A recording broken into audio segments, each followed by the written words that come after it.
আসসালামু আলাইকুম ভিউয়ার্স, আমি সুমায়াজ কিচেন থেকে সুমায়া বলছি। আজকে আপনাদের তৈরি করে দেখাবো শসার চপ। অনেকে আছেন যারা বেগুনি খেতে পারেন না, অ্যালার্জির প্রবলেম, তাদের জন্য এই আইটেমটা। এই জন্য যা যা লাগছে, এখন আমি বেসনের ব্যাটার তৈরি করে নিব। প্রথমে আমি 1 কাপ বেসন চেলে নিব।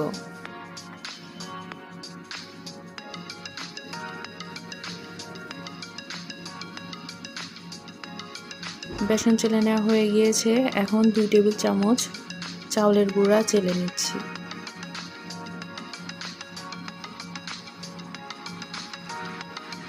ভালোভাবে মিশিয়ে নিব।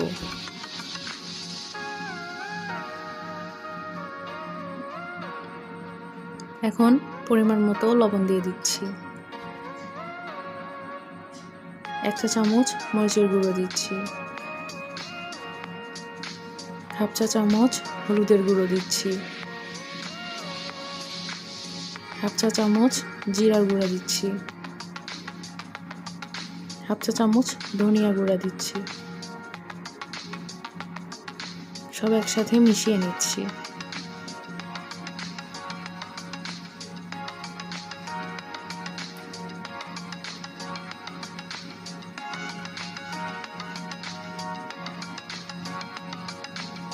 এক টেবিল চামচ সাদা তেল দিচ্ছি।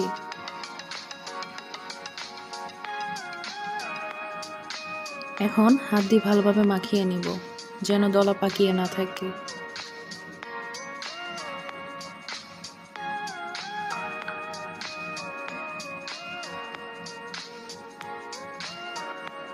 এখন পরিমাণ মতো পানি দিব। একটু একটু করে পানি দিয়ে মিশিয়ে নিচ্ছি। একবারে বেশি পানি দিলে দলা পাকিয়ে যাবে।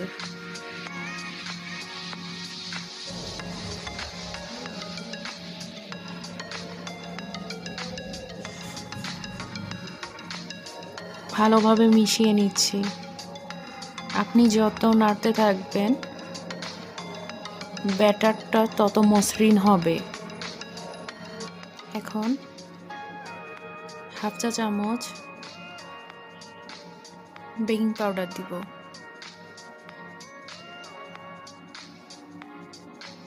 হাফ চা চামচ কর্নফ্লাওয়ার দিব। ভালোভাবে মিশিয়ে নেব।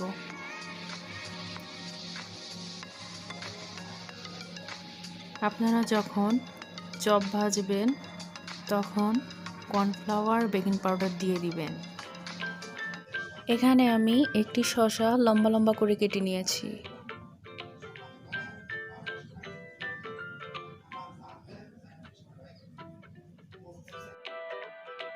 প্রথমে একটি ফ্রাই প্যানে তেল গরম করে নিচ্ছি।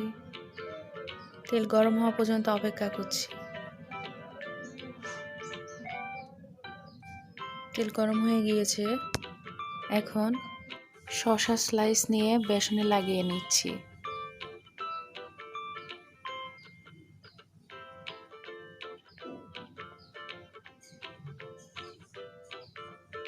লাগিয়ে নেওয়া হয়ে গিয়েছে। তেলে দিয়ে দিচ্ছি একটু একটু করে। দেখুন, দেওয়ার সাথে সাথে ফুলে উঠছে। পারফেক্টভাবে বেসনের ব্যাটার তৈরি করলে চপগুলো ফুলবে এবং মুচমুচে হবে। এক পাশ হয়ে গিয়েছে, অন্য পাশ উল্টে দিচ্ছি।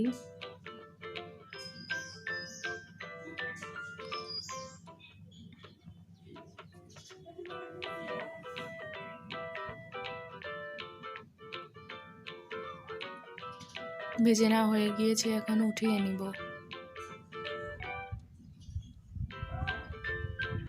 রেডি হয়ে গেল মুচমুচে শসার চপ। আপনারাও ট্রাই করবেন। ধন্যবাদ সবাইকে।